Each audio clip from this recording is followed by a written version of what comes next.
Sometimes you can feel it when things are about to go wrong in your life. The air becomes a bit colder, the sky a bit more somber, and people's faces a bit more closed off. The world around you suddenly transforms into a place you can't recognize.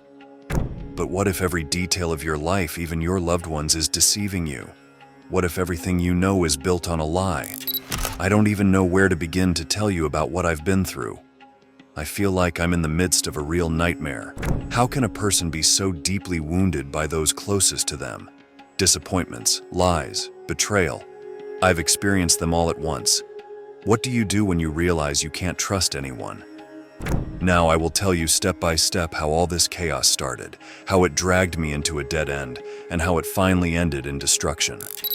Before diving into my story, don't forget to subscribe and like this video to not miss out on the most striking stories about infidelity and marriage. Now, I invite you on this emotional journey. If you're ready, let's start the video.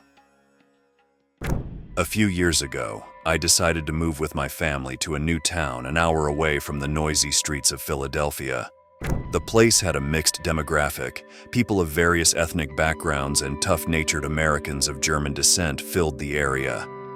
Initially, everything seemed to be going well. I started working as a fuel distribution truck driver and gradually moved to office-based tasks. Things were going well, and I was establishing good relationships with the people around me. However, the real events started when I married Alice instead of Elena. Alice was not of Italian descent, which slightly disappointed my mother. However, everyone gradually embraced Alice. We had 2 children, and everything seemed fine. However, Alice's desire to return to work clashed with my father's traditional views. He believed that a woman should stay at home and take care of the children. When Alice started working, my concerns began. She often worked overtime, spending her weekends at work. Initially, Alice's intimacy with Derek and work-related chats seemed normal. However, as time passed, Alice began coming home late, constantly talking about Derek, and spending their overtimes together started to raise questions in my mind. Once, when I came home from work, Alice was on the phone. When she hung up, there was a big smile on her face, and when I asked who it was, she said, "Derek." Their frequent and intimate communication started to deeply disturb me. It's hard to describe how I emotionally collapsed. Everything got out of control at the Christmas party. When Alice and Derek hit the dance floor, I froze. Watching them ignited a fire inside me. They were caught up in the rhythm of the music as if no one else was around.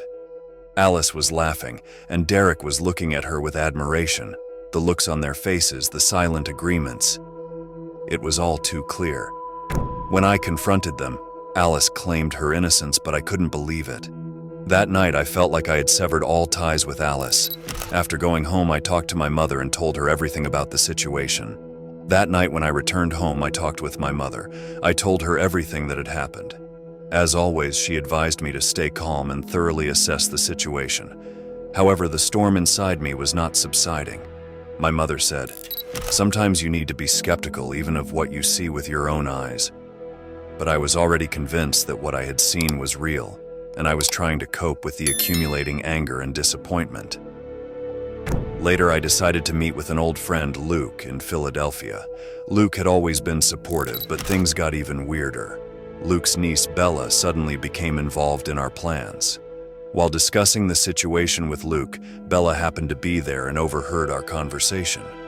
Her sympathetic and understanding manner made me want her to be by my side during these tough times. When Bella accepted my offer to go to Atlantic City, I saw it just as a friendly gesture.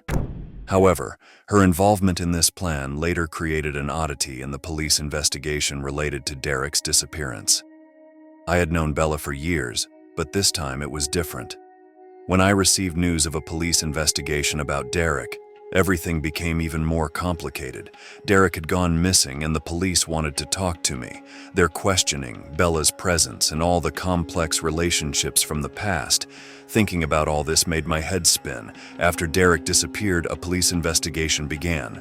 Although Bella seemed unaware of this situation, I could never fully understand whether she had a role in it. Over time, Alice and I ended our relationship and got divorced.